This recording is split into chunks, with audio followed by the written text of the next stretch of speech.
Duck, the Great Western engine, worked hard in the yard at the big station. Sometimes he pulled coaches. Sometimes he pushed freight cars, but whatever the work, Duck got the job done without fuss. One day, Duck was resting in the shed when Sir Topham Hatt arrived.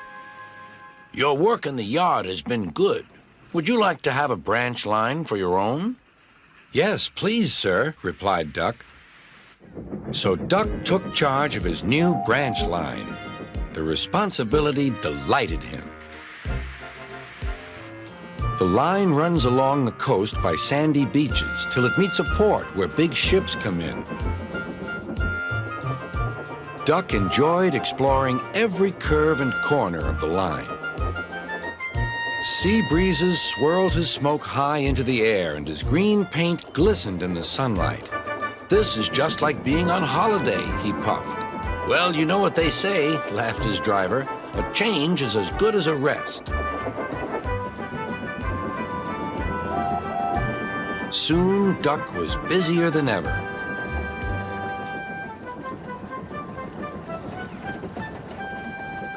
Sir Topham Hatt was building a new station at the port. Duck pulled the heavy freight cars wherever they were needed.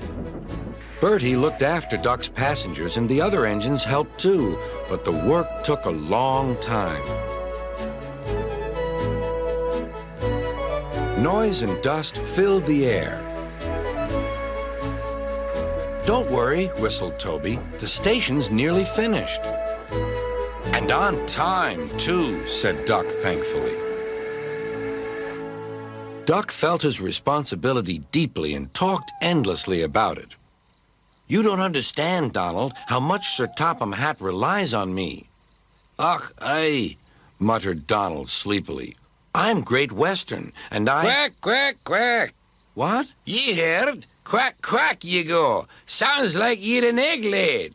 Now wheesht and let an engine sleep." "Quack yourself," said Duck indignantly.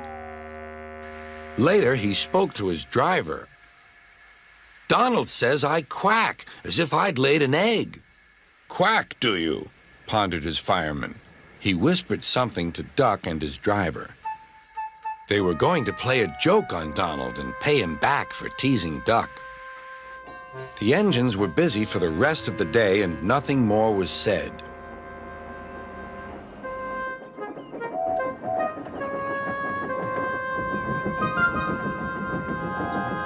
Not even a quack. But when at last Donald was asleep, Duck's driver and fireman popped something into his water tank. Next morning, when Donald stopped for water, he found that he had an unexpected passenger aboard. A small white duckling popped out of his water tank. "Now, who's behind this?" laughed Donald. The duckling was tame.